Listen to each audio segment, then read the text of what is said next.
Here. So thank you so much for joining us today. Hopefully we're in the right place. This is how to prepare for first year registration with Engineering Academic Services. So hopefully you are a first year student that is just about to join us here at UBCV. And this should hopefully help you with guiding through a few general principles and what we need to be doing as we're going ahead here to make sure our registration goes nice and smoothly and we know what we're doing here. So before we get going here, I would like to start with our land acknowledgement. And I would like to acknowledge that UBC's Point Grey campus is on the traditional, ancestral, and unceded territory of the Musqueam people. The land it is situated on has always been a place of learning for the Musqueam, who for millennia have passed down their culture, history, and traditions from one generation to the next on this site.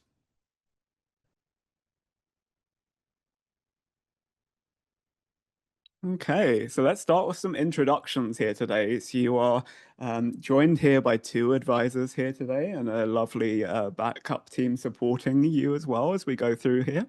So I am John Jones. I am an academic advisor here at UBC Vancouver. Absolutely happy to help with anything, anytime. We're gonna get into a little bit of what we do here in Engineering Academic Services. But first, I'll let my co-host Tiffany introduce herself too.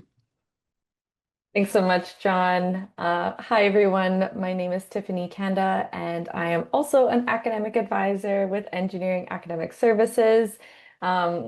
Super excited to meet all of you so soon. I can't believe we're already in mid-June, and I hope you all are getting so excited to start with us in September. I am also, along with John, joined with three wonderful colleagues, Leanne, Sarah, and Jessica, who are going to be helping to answer your questions along the way as well. And so, as you just heard from five of us here today to help you out, we are also excited to meet you. So, back over to you, John, and you'll hear a Thanks. bit more from me later.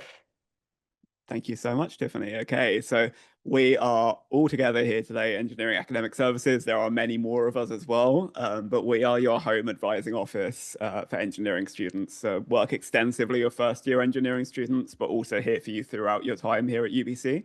We're here to guide students on figuring out all of these different pieces from registration, from how your program works, anything that you need to navigate during your time here. We're hopefully a really helpful place for you to come and just alleviate some of that pressure of, I don't maybe know all of these pieces, and that's totally okay. Hopefully together we can figure all of these things out with you. So if this is your first time with us, seeing any of us today, then welcome, and I hope it's not the last. And if you've seen us before, then welcome back.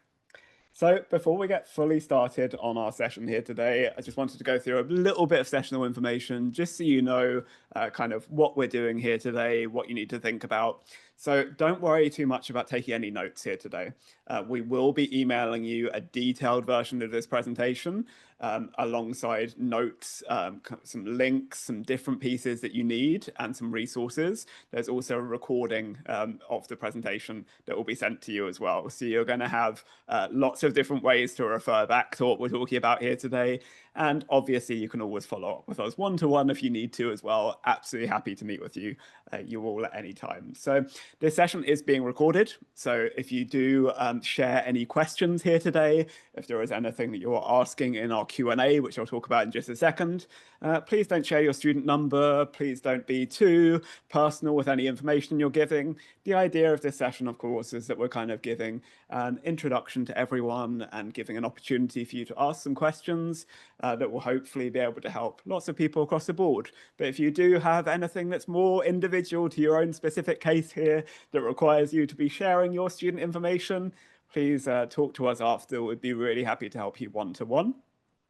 So if you do have any questions here today, like Tiffany said, we have some wonderful staff here answering questions in the Q&A in the background here.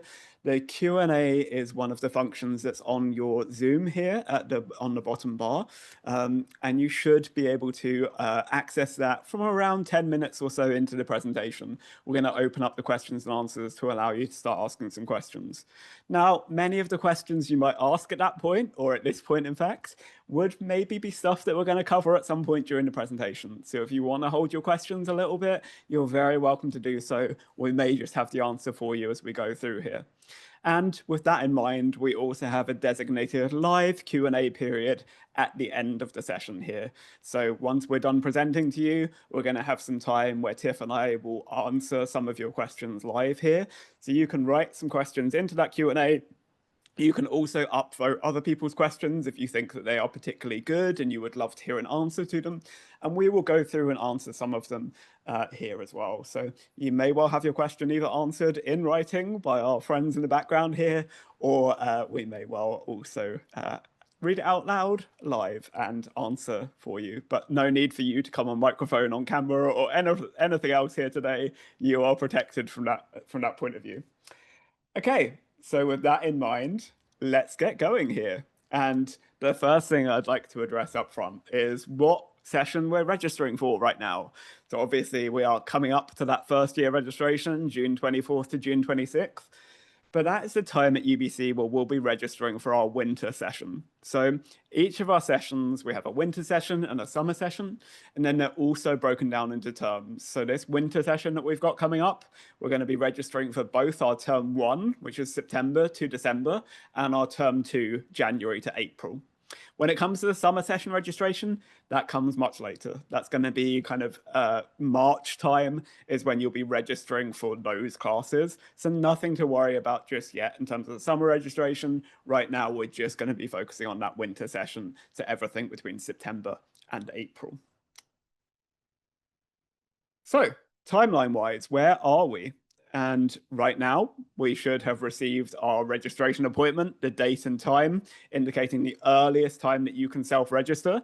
That has been released from around mid-June, so you should have started getting those maybe a week or two ago on your Workday. Students can look at your pre-registered courses on Workday as well. So we've basically been working really hard behind the scenes, and we're going to be talking about this a little bit as we move forward here on some of the courses that we've already registered you for, your math, your phys, your chem, and your app sci courses as part of your first year. So you should now be able to go on Workday and see those classes, and in some cases or most cases, see when you're registered for as well. And then in the week of June 24th to 27th, so this week coming up, we're going to be registering additionally for our first year English and in most cases for a humanities social science course. So we're going to get into the details of that and what specifically speaks to different students in different positions shortly. But as a general rule, we will have a registration appointment already. We'll have our pre-registered courses already in Workday. And then all we're going to be doing next week is picking up an English section and a humanities social science section. And we're going to get into a little bit more depth and detail on that as we move forward here. Okay, so in terms of seeing your registration appointment, some of you might already be there, some of you might have seen this already, but if you haven't done quite yet, that's totally okay too. This can be your introduction. So you just need to log into Workday at myworkday.ubc.ca. Maybe you've been there already. If you have done, this will become very familiar for you in the coming weeks, months, and years here at UBC. So you need to, at that point, click the Academics tab in your top apps menu on the right-hand side of the page. You would go to Registration and Courses, and your registration appointment time is going to be listed in a table on the left-hand side of that page. So there's going to be 2 appointments that are going to be listed down. And the reason for that is just a functionality of Workday of the system, is that it's going to split it into term 1 registration and term 2 registration, but you are registering both of those at the same time. So those start times are going to be exactly the same. They will be matching, same day, same time, but it's going to show us 2 separate appointments just for the 2 separate terms there during the winter. Okay, and over to you, Tiff, to take us through this next little bit here. All right, thanks so much, John. Okay, so as John was just talking about here, we are going to start to talk about what courses you've already been registered into. So these pre-registered courses that you have. And let's just, we're going to go through that next here. Okay. And so for that, we are going to talk about the first year program options. And so what these five program options are the general first year options, the pre-biomedical engineering pathway, the pre-med alternative pathway, and the general first year with honors math, and we'll talk about that in a second, as well as the physics deficiency. Now, that was a mouthful. There's a lot going on here, and there's five different pathway schedules, timetables that one of these are going to be who you are. Most of you are probably in that general first year, and that will be those 13, those 37 credits. We're going to get into that in a second. These other three next ones, which are the pre-biomedical pathway, the pre-med alternative pathway, and the general first year with honors math, you would have actioned this. So for the first two, you would have put in an application and you would have received notice that, hey, you have been accepted into this pathway. That last one for honors math, you would have actioned and said, hey, I want to apply to this schedule. And you would have been notified that you had been accepted into this schedule too. So those three middle options, you would have known, you have been notified if you were a part of these different schedules for the fall. And then this last one here, that physics deficiency, additionally, you also have been notified, potentially in a different way. Through admissions, you would have been notified to the fact that, hey, unfortunately, you don't meet the Physics 12 curriculum. There's some folks out there where BC Physics 12 curriculum is just different where they're from. Fair enough. And they don't have enough physics to meet that. And so perhaps over the summer, they are hoping to take Physics 12 to do so. And if this is you out there today, feel free to reach out to us in Engineering Academic Services. If you haven't already, we're happy to figure this out with you to maybe find a course to take Physics 12 before you join us in September, because we're happy to sort that out with you. If for some reason, just as luck would have it, you can't figure that out, or, summer plans or whatnot, this is the timetable for you. And you would also already know this for this coming fall. Awesome. Okay, we're going to keep going here. And so we're going to look here at the general timetable next. And so we have, as I just gave a preview, the 11 courses. Oh my goodness. Now, you would have just heard from John a moment ago that this is for the winter session. So this is for the entire September to April. So we don't need to say, oh my goodness, how am I going to do this in a few months? No worries. This is that 8-month period of time. So it's split between two, and maybe you have already seen this as well. So we have lots of different things from those AppSci courses, the chem, the math, the physics, as John just talked about as well. And as I said, the general timetable. So the next slide here we're going to look at is, of course, those five timetables we just spoke about here, table compared to all of the four next timetables. And that is wonderful. Okay, you'll see in the bold there that specifically those are the courses that maybe differ a little bit from that general first year timetable. And maybe you are saying, hey, I'm in the pre-biomedical timetable. I've noticed, yeah, that maybe AppSci 100, I don't quite have that. Fair enough. You're going to take BMig, pardon me, it was AppSci 101. You're going to take BMig 101, and that's really wonderful. You're going to start taking some of that biomedical content. You'll see with those other bolded courses, that's where some differences are maybe for you if you are in one of the other timetables. And so take a look at these. You will see maybe if you were spotting some differences, no worries, you are in the right set of courses. You'll see towards the bottom there that self-registration is where you're going to action some things. So you've been registered in some of those courses already, those top ones, the engineering, chem, math, physics, and then you get to do some self-registration shortly. And we're going to talk about that a bit more in a moment. So perhaps you are maybe saying, hey, how do I actually find these registered courses? Really, really fair. We are going to go back to Workday. As John just said there, we're going to start loving that dashboard, which is my top apps. We're going to go to it often, so you're welcome to memorize where that is. We are going to go to academics. We're going from there to go to registration and courses. and then registration. And then from there, you get to click the View My Courses link. And poof, it's going to pop up here. And we are then able to see, and I'm just going to show you here, we're going to be able to see, viewing your current courses. And so with that here, there you go. You're going to be able to see what those look like. And there is a bit of a hot tip here for you. So potentially you have downloaded the Workday mobile app, and that is wonderful. You're welcome to do so to view that calendar view for your timetable.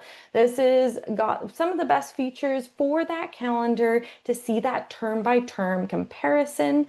It is the only feature we do recommend this app for. Unfortunately, it isn't quite compatible with our registration and other functioning processes for Workday. So we do recommend continuing to log in on your, whether it be your desktop or into that internet browser you have on maybe your phone or your tablet, etc. But you are welcome to use the app for that calendar view just to really dig into when you have your different classes, what times they're at. It does show that really nicely, but a place to start to see, hey, what does my schedule look like? So we encourage you to do so because one, we want to be planned for our classes, but two, as we start to move into maybe trying to register for more classes, we need to see what times we have available. And so potentially you just followed my instructions and you're saying to yourself, Tiffany, I've followed this. I don't see anything there. This seems really, really weird. No worries. Potentially you were seeing a list of courses, but they don't seem to be appearing on that calendar view. No worries. You are in a temporary timetable. Now, folks who are in a temporary timetable were all emailed last week, so you would have heard from our office. And just to reiterate what was said in that email and what is a temporary timetable is we are still working behind the scenes to schedule all of these classes to get everybody in to the classes for this September. Now, all and everybody will get a seat in all the classes. I want to make that perfectly clear that everybody has a seat in these classes. We are just working behind the scenes to schedule all these classes. So if this is yourself, you have a list of classes, all the ones that you are in, but maybe no times associated with that. That would be that temporary timetable. We're going to give a little bit of tips of how to register for those extra classes, those humanities, those English in a little bit when you're maybe in a temporary timetable, but you absolutely have classes. We are just working on scheduling them behind the scenes there. So thanks so much for hanging with us. Alrighty, that's it for me. We're going to turn it back over to John here. Thank you so much, Tiffany. So we're going to talk now about how to self-register in those remaining first year courses. So we've been registered in many of the classes we need, but there are still potentially a few remaining to register in. So how do we go about doing that? What should we register in? All of those other questions I hope to answer or begin to answer here today. So the self-register courses. As we've spoken about, those engineering timetables that you've been registered in contain most, but not all of the required first year courses. So you also need a first year English course, and in most cases, you're going to need a 3-credit humanities and social science course. Now, if you think back on one of the students that's in the pre-biomedical program, for example, you might not need that humanities social science course. However, most cases, most general engineering timetable students are going to be picking up both of these, so I will speak quite generally as I go on here. If you are in maybe, if you have also advanced credit, AP, IB, A-level, you may also be having some questions about this. We'll also touch upon that a little bit later in the presentation, and there's also a whole other session for you folks coming up in August too. So we'll get to all of those pieces too, but if you have any of those questions here, just giving you a little bit of a heads up on those as we go ahead. So, English requirement. Now, there are a couple of different ways that you could meet our English requirement of first year. The vast majority of students take our recommended option, which is Words 150. And Words 150 is all about introducing you to the aspects of research and writing at university level that you will need. So there are a variety of different topics for Words 150. You can go ahead, this link again is going to be sent to you in the presentation after here today. So you can go ahead and look at what those topics look like, see if you have anything of interest that would fit with your timetable nicely. But essentially, Words 150 is very often the course that our students would take to fulfill this requirement. However, there is an alternative option. If you're a student that happens to love literature and writing and would embrace the opportunity to do a little bit more in what's already a busy first year of engineering, but maybe we find that a lovely complement to the rest of our studies to get stuck into the books and doing more literature and writing, absolutely all power to you. You can go ahead and take English 110 or 111 as an alternative to Words 150. So very welcome to select either of these options. But again, recommended option in the majority of cases is going to be taking Words 150. And then we get to our humanities and social science course. And for those of you who like really easy decisions, like the one I perhaps just presented, this gets a little more complicated because there are many, many different options here that you might select to meet this requirement. And honestly, truly, it's very individual. We get many questions a lot of the time to say, which of these should I take? Which of these is best for me? And the answer is very individual to yourself because there are no end of courses at UBC that can meet this requirement for humanities and social science. So to give you a few examples of what kind of subject areas fall into this requirement, it's essentially anything within the Faculty of Arts with a few restrictions that I'll get to in a second. But to give some examples, humanities typically a study of human culture. So we are looking at history, classical studies, literature, and language, where you can take a maximum of 3 credits of language in your entire humanities social science requirement. We'll get to that in a little second because essentially you're going to take another one of these later on in your studies. If you chose to do a language now, you can't take another one later, but you're very welcome to select a language now if you think that would be a nice complement to your first year. The other category would be social science, so studying of society, which we'll hear about anthropology, sociology, political science, and a popular one for our engineers being economics as well. So lots of different areas that you could potentially study in that adds an extra course onto your schedule this year, hopefully a nice complement to add some breadth to your engineering study. Now, again, some of these restrictions here that we want to think about, no technical, scientific, or lab-based courses, because these are a little bit too close to your engineering study, unfortunately. We're hoping to add some breadth to our study here, do something a little bit different as part of our first year. So nothing that is too scientific, nothing that is lab-based, technical, scientific geography, or statistics. And then there is the entire other end of the spectrum, where we're perhaps getting away from typical academic classroom-based, and we're looking at studio performance courses. That's also a no to meet this requirement as well. And then no medical terminology kind of fits back into the scientific, nothing that's too heavy on that side. But you'll find hundreds of courses at UBC that do meet these requirements. And we're going to give you a couple more tips here on how you might want to approach this. So think about your interests and strengths. Have you taken maybe something before and something maybe outside of your academics that you are really interested in? Maybe politics is something that you really love to kind of read up about and you would love to know a little bit more on. Maybe that's not you at all and you're interested in language or psychology or economics, or, there are many, many different areas that might speak to you as a human being and as a learner that are going to be adding breadth to your studies or just something that you would find particularly interesting and hope to do well in.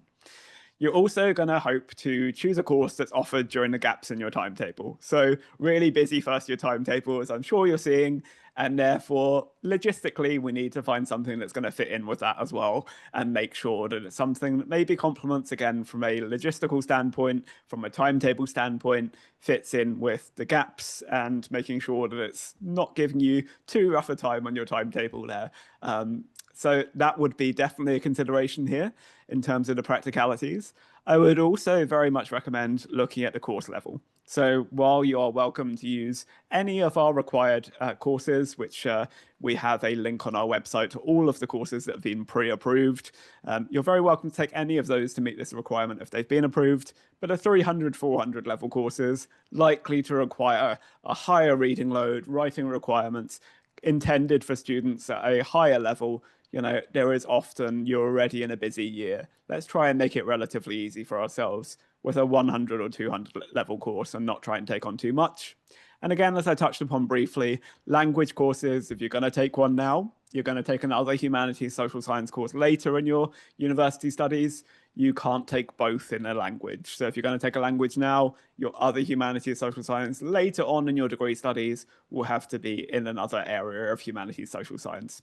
And another little reminder here that PBME students, so if you're on the pre-biomedical timetable, you will not take a humanities course in your year one. Both of your courses will come later in your studies. And again, there's a link here that you're going to get on that presentation that we send to you afterwards to all of those pre-approved humanities social science courses. There is a lovely searchable table where you can try and find, some of those courses that are hopefully going to be a nice fit for you. Okay, and back over to yourself, Tiffany.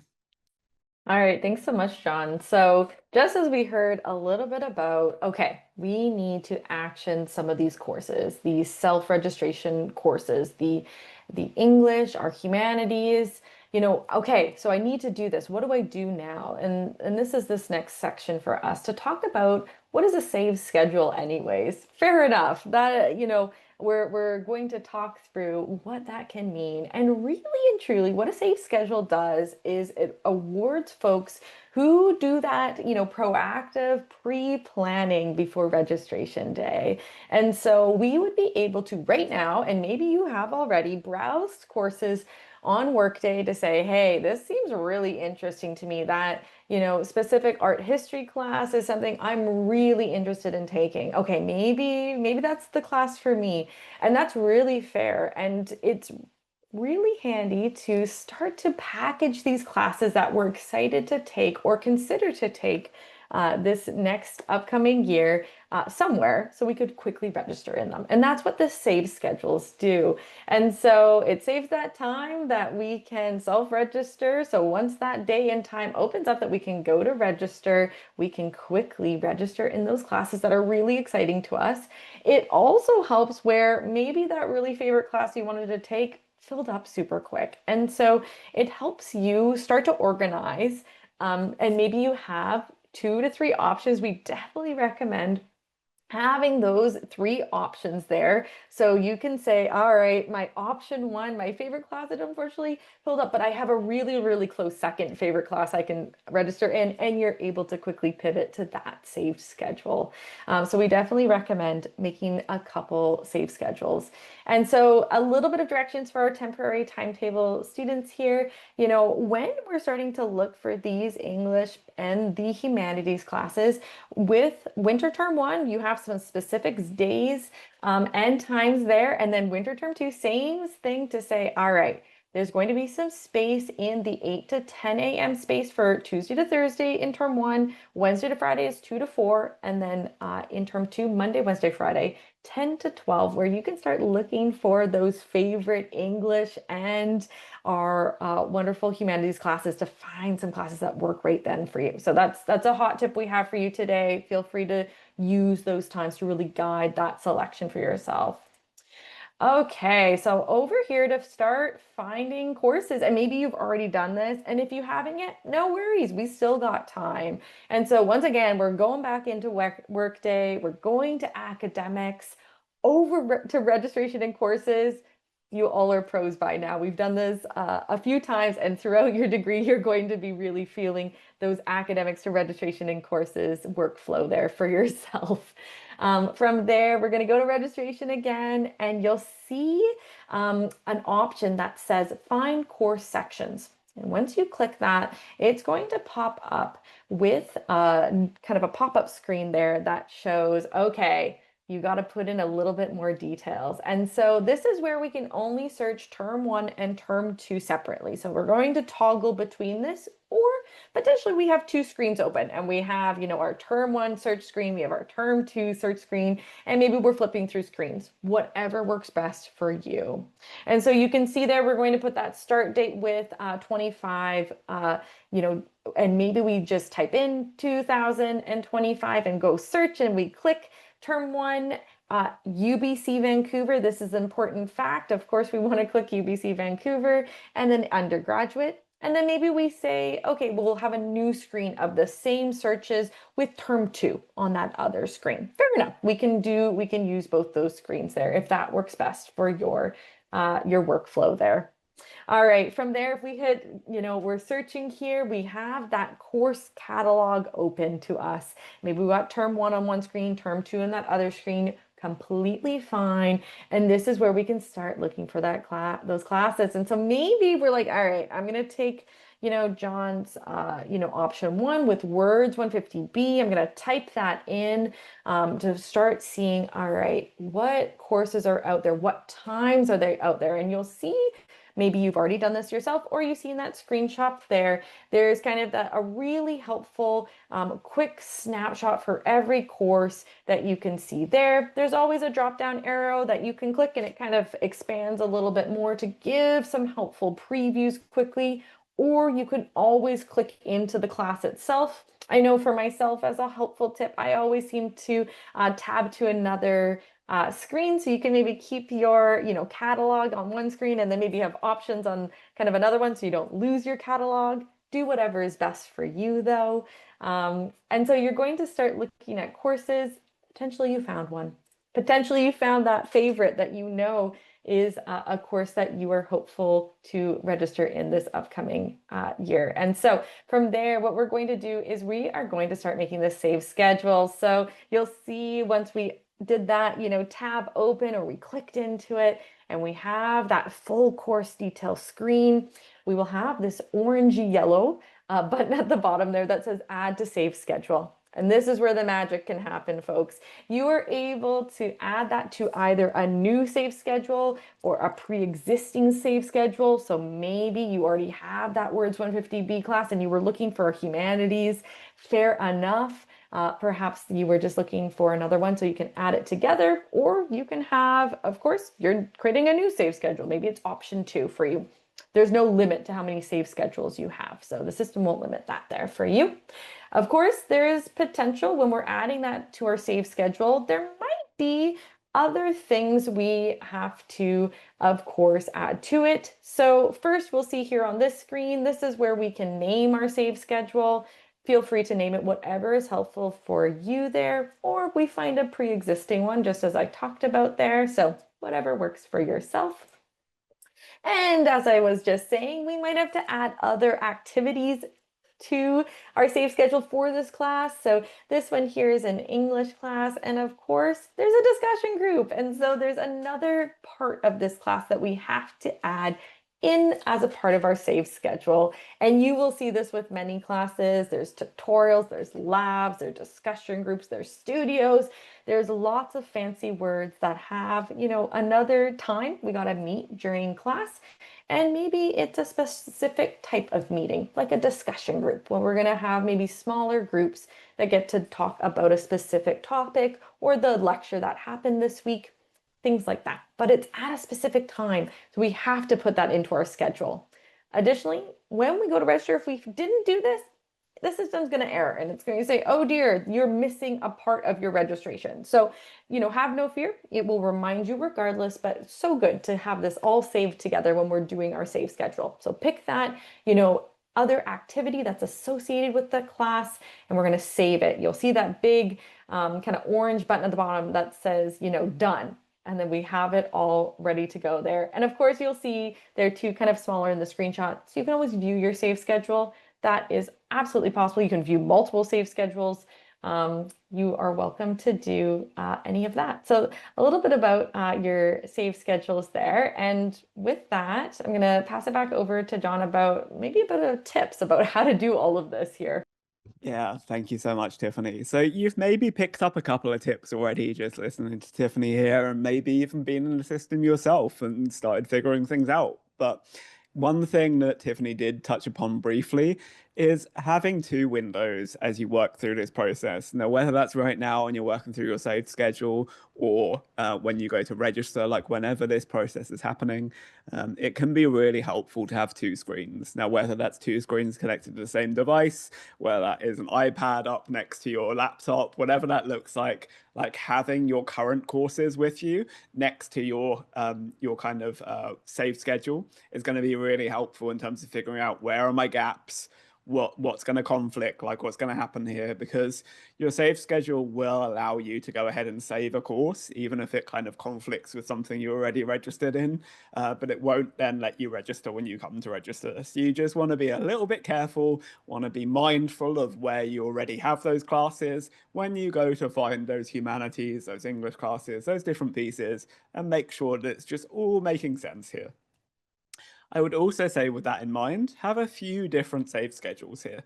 If you go to register your save schedule when your registration opens and one of your classes is full, maybe the Words 150 section you were looking for is full, it's not going to let you register that class. And then you're going to have to go back and try and figure out, okay, what other Words 150 sections fit my timetable? And maybe you've got a bit of anxiety because your registration already opened and the one you wanted is already full.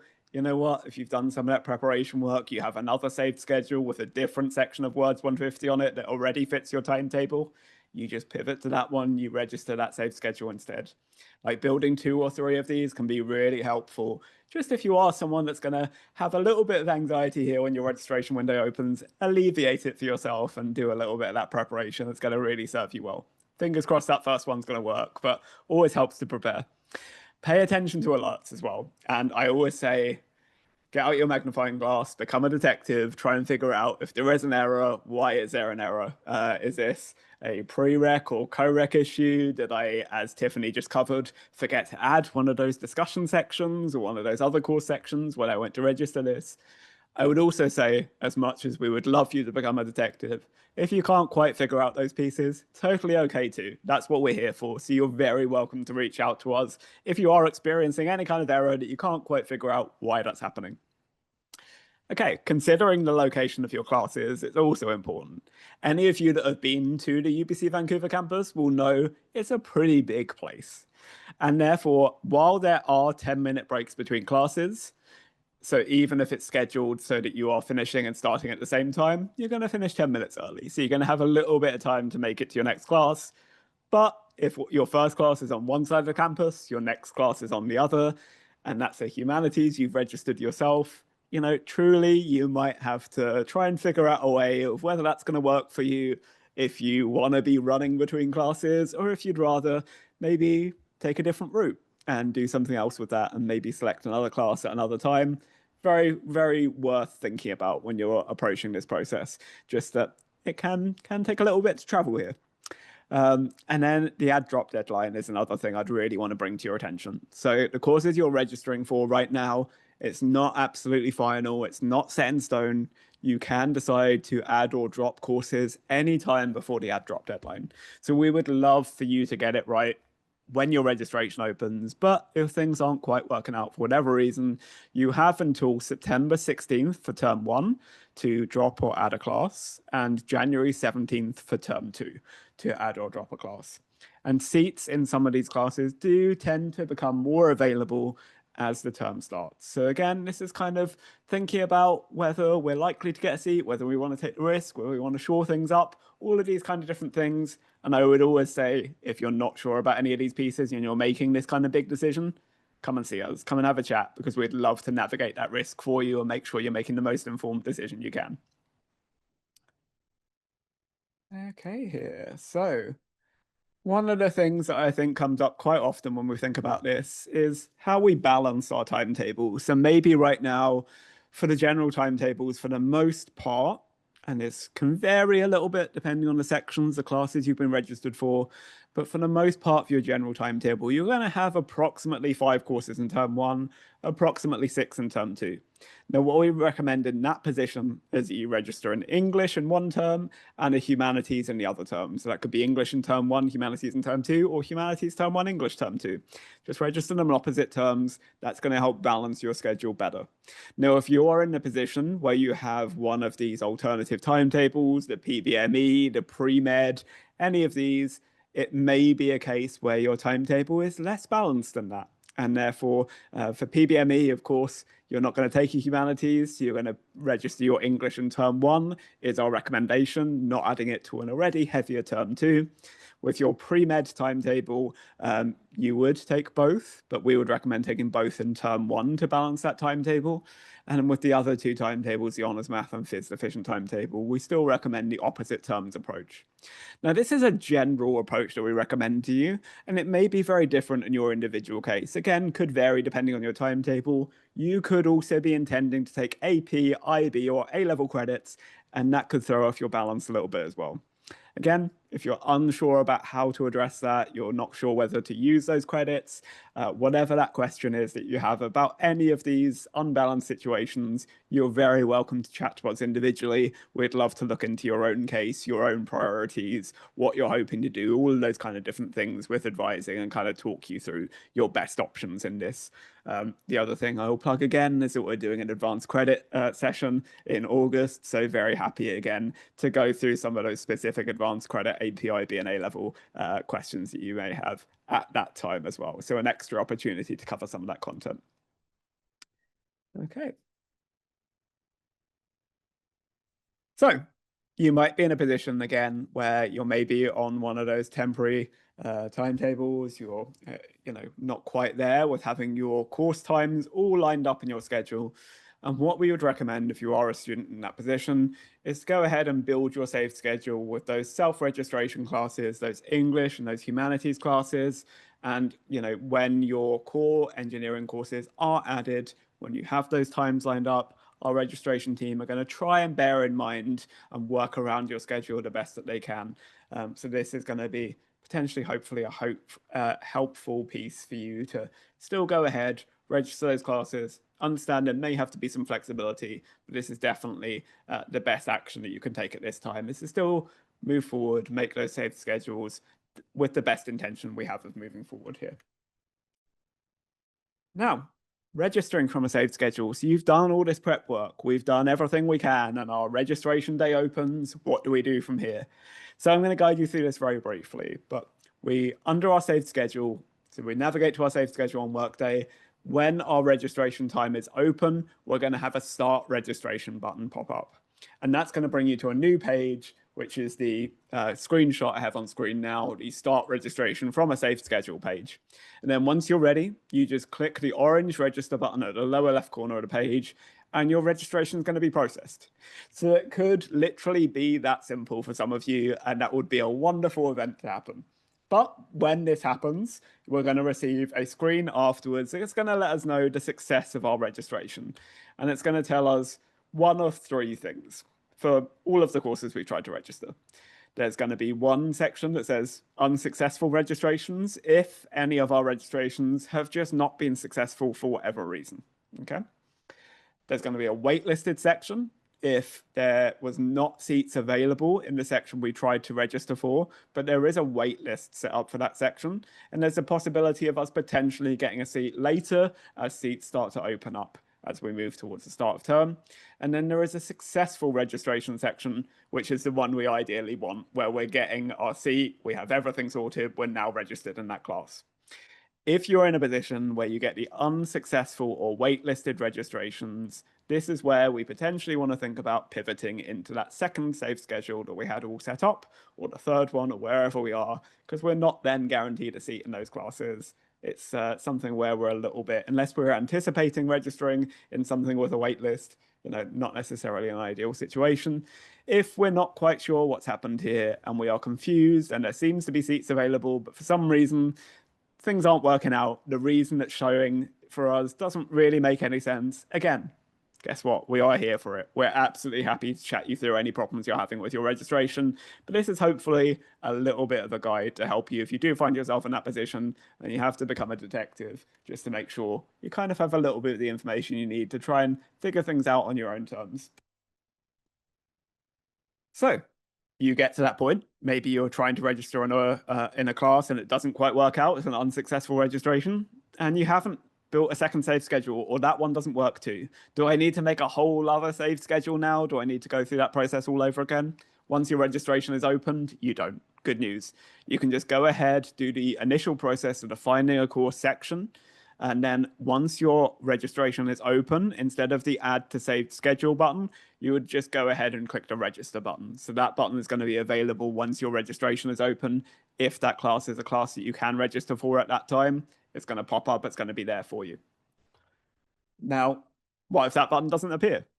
Well, the most likely thing is that your registration is maybe not quite open just yet. So maybe we've jumped the gun just a tiny bit and our registration appointment time has not quite come.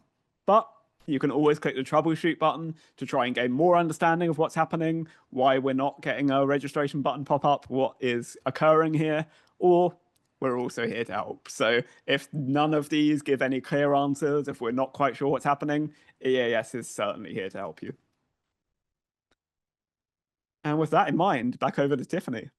Yes, John, perfect segue. And I think that is absolutely the takeaway here is we have resources and we're here to help. So, of course, we have that first year registration page, our registration FAQ, or frequently asked questions page on our website under the registration tab. So there's lots of questions and answers there for yourself. We have a virtual drop-in going on throughout registration and beyond. Once you join us in September, that continues forward, but we will be there, here to help you online as quick as possible. Next week, it will be from 10 to 12 and 2 to 4, Monday to Friday. So feel free to see us there, or there's many other ways to get a hold of us in person, through appointments, through emails. You're welcome to contact us. We're here to help you out, just as John said. And lastly, of course, a really big shout out to our Get Set for UBC Engineering 2025 Handbook on Canvas. This is an awesome resource. Please check it out if you haven't already. Use this throughout your degree next year as well. There's things for right now, there's things for later. Take a look. It is an awesome resource for you. All right, so a few common questions we're going to just go through here before we get to your questions. So quickly, we will just cover a few things here. Maybe they're ones that you have. Okay, so can I take less courses in my first year? What a good question, and a really popular one I get from students, and I know our entire team does. Really and truly, at the end of the day, students are expected to take a full first year course load. This has to do with maybe prereqs from term to term, potentially, different prereqs for that upper year, the second year. So there's lots of nuances here. So taking the full load ensures many things.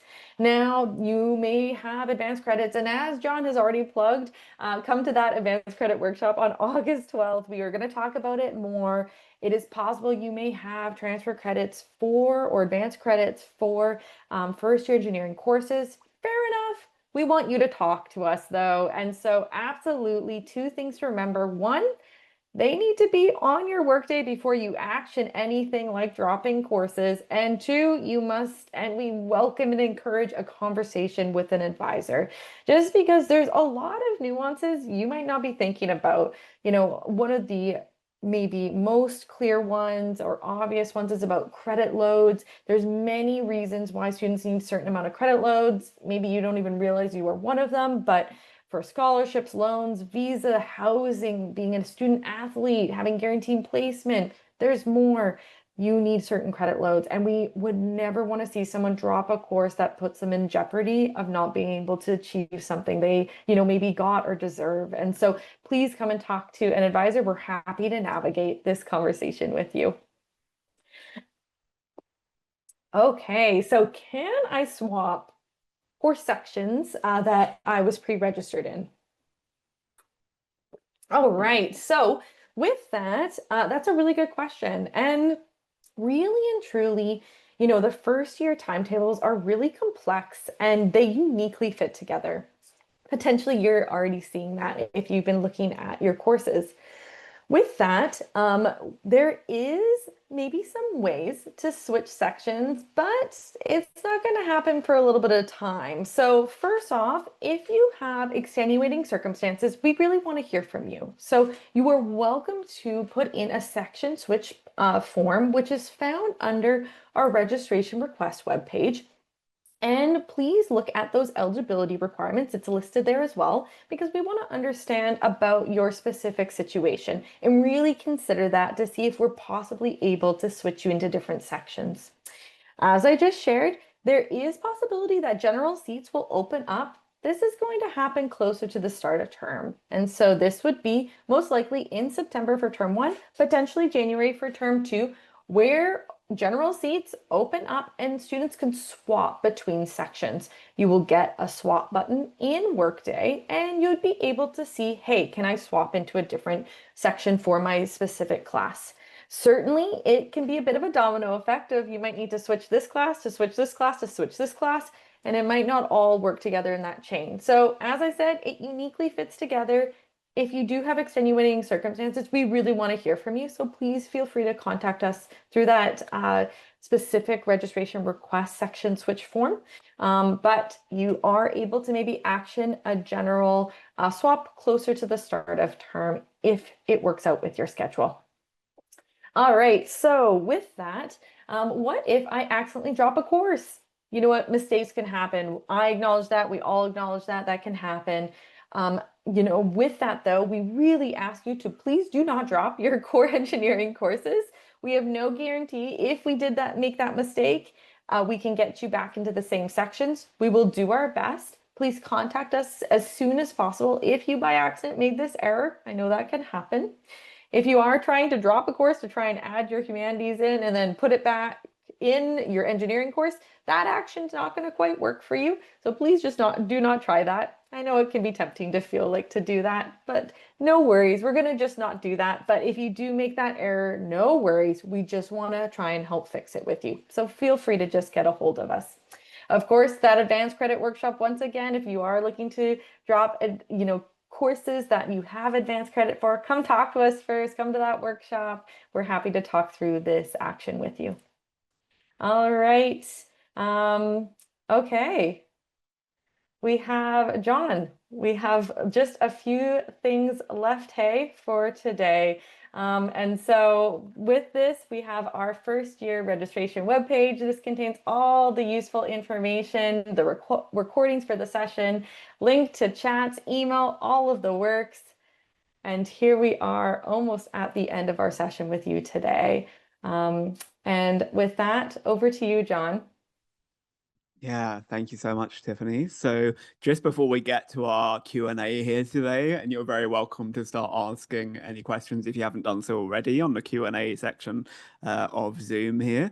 But before you do so, there is a short feedback survey posted in the chat. So we'd love to hear from you about anything that you found particularly helpful here today, anything you enjoyed, or anything indeed that you'd like us to kind of focus on more in the future, anything you think could be improved.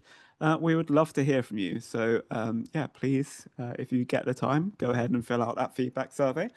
But with that in mind, please, yeah, feel free to ask any questions here in the Q&A function. You can also upvote other questions that are already there. Our wonderful support team have been working here on answering many questions already. And as I said at the beginning of the session here, we're always going to really welcome you coming and speaking to us one-to-one if you do have anything that perhaps is a little bit more individual to your own case. So we'd love to hear from you if that is true of you.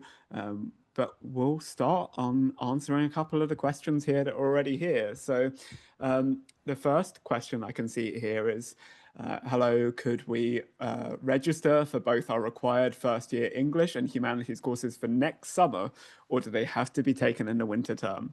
Now, this is one we got a little head start on with Tiffany here a few slides ago.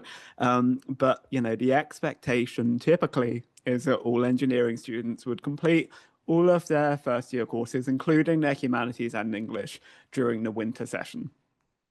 So if you are considering, taking any alternative actions here, you just want to really make sure that you're making the most informed decision for yourself and your own individual case. And we would love to sit down and talk with you about that and make sure that you're navigating any potential issues that might arise from looking at doing things a slightly different way. We do understand that the first year engineering program can be a little intense and there's a heavy course load. And for various different reasons, we might be looking to move things around, sometimes very justifiably. And we would love to work with you and figure out, in your case, whether this is something you really want to do, what are the potential pitfalls to your specific situation, for your ambitions of what program you want to go into, of all of these kind of different things. It's truly worth sitting down with one of us and having a chat here. So I would really recommend it if you are in that position, book in with an academic advisor. Come and see us at the front desk, send us an email, join one of our quick question sessions, whatever works best for you. There's going to be some follow up after this session on some of the options here, but we're very, very happy to chat and work through that with you. But again, for us, in a majority of cases, we'd recommend you complete all of your engineering first year courses, including your humanities and your English, within the winter session. Awesome, John. That is super fair. And yes, everybody is individual. So we really want to hear from you. And we're happy to talk this through with your specific situation and what your, academic goals are as well. All right, so the next question I see here is when I try to add an already enrolled course to my save schedule, it shows an error. Does this mean we could only add English and humanities courses to our save schedule? This is a great question and potentially a really helpful tip too. So to answer this quickly for yourself, it is true that those core engineering classes, so the ones you've been pre-registered into, at the moment, they don't have any general seats. And so it's giving you an error because there's no general seats available to register into those courses right now. And you aren't able to actually register into those courses just because there's not the right seats that that save schedule is able to recognize. And so it's giving you that error saying, oh dear, there's no seats to register into. However, on the flip side, I do know that sometimes students have in the past maybe added those pre-registered engineering courses to a safe schedule and then also tried to add in their humanities and their English or Words 150B course into that to just see the actual breakdown of courses or to see where humanities and English align up with their already pre-registered engineering courses. So no, you wouldn't be able to register into those pre-engineering registered courses, but it is true. Sometimes it's a helpful tip when you're planning your save schedule. So it just really depends on what sort of work you are wanting to do beforehand. But that would be why that error is happening for you and maybe other folks out there as well. Wonderful. So another great question here is, can you change the timing of your pre-registered courses or are the timings finalized? Because I have all 8 a.m.s in term two. Fair Mm. enough. So this is again a common question, and again one that we've touched upon a little bit here, but happy to clarify further and just make sure everyone's very clear on this one. So again, there will be slides going out with links to this, and a few slides ago there will be some links on that are going to be particularly relevant here. But we do have a registration requests page where if you have valid reasons for a section switch, which is typically, we set a relatively kind of high-ish bar on that, i.e., we're usually looking at kind of medical circumstances or something that is a significant reason at this stage why this schedule perhaps doesn't work for you. You're very welcome to put in a registration request to switch sections to something that is more in fitting with your needs. However, that being said, we are anticipating that later in the summer, there will be the opportunity to request swaps yourself via Workday as things settle down here and we get everybody into the seats that they need. And we then perhaps open things up a little bit further in late summer to potentially facilitate some switches. What I would say as part of this is, unfortunately, as you move through engineering here again, quite a heavy course load, lots to do.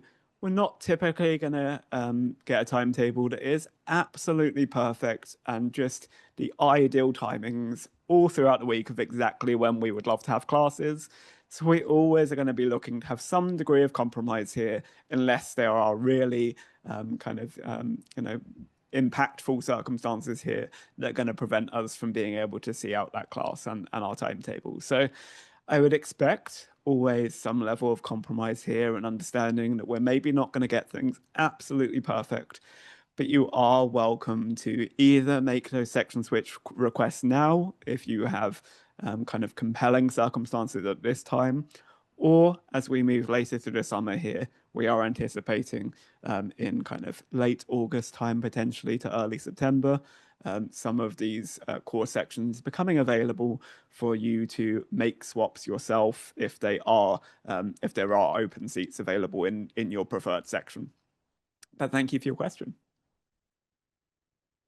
Awesome. I think we are at time, John. My goodness, it flew so quickly. Oh, hello, Benjamin.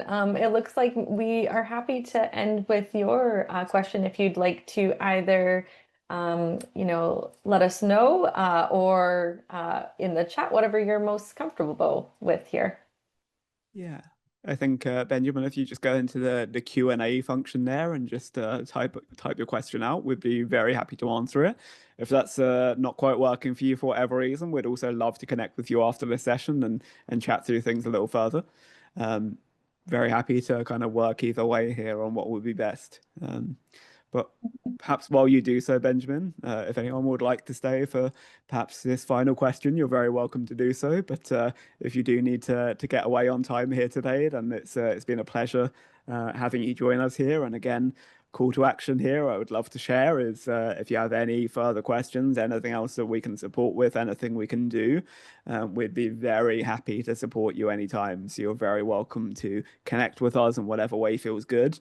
And Tiff, myself, the rest of our advising team here, the wonderful people who have been supporting in the background of your session here today, would be so happy to help. But with that in mind, I think we do have Benjamin's question here.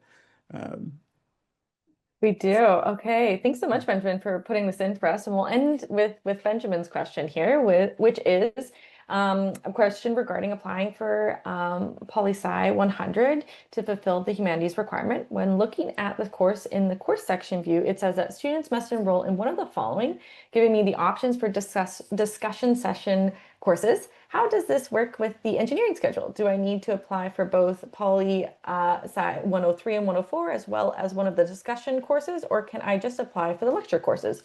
Really wonderful question here, Benjamin. And so I'm imagining the Poli-Sci 103 or 104 maybe are the sections, or maybe they're other classes, but regardless, if there is a lecture section and a discussion group, you always have to apply for both. So we can't just do the lecture without, whether it be the lab, whether it be the studio, the tutorial, the discussion. There's a lot of words out there that describe that second part of registration.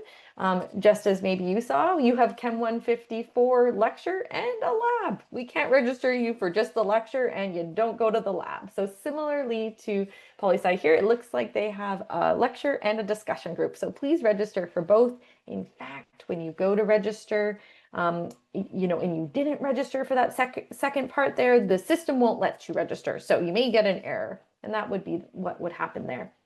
Certainly there's many courses out there that are kind of like this too, where you need two parts to registration. So hopefully that answered your question there, Benjamin. If not, feel free to contact us. We're so happy to help you out. But just as John said here, we're thrilled that you joined us today. We're going to wrap up here. But we do have that very flagged and promoted session of the Advanced Credit Workshop coming up August 12th, 5 to 6 o'clock. Please come join us if you have taken, AP, IB, A-level courses. You're hoping to have those, a part of your record for your academic journey here, and maybe thinking about using some of these courses, or maybe what are they even? How do they apply to your engineering courses? We're here to talk it through with you. So please join us for that. But thanks so much for joining us today. Absolutely. Thank you all so much. Thank you for giving us a small portion of your afternoon, evening, middle of the night, morning, whatever it is where you are. We truly appreciate it. And if we can help with anything moving forward here, we'd be so happy to. So please come and ask us any questions you might have anytime, and we may well see you either at a future session or in September when you arrive here on campus. So thanks again for taking the time today. Bye. Thanks so much. See you in September.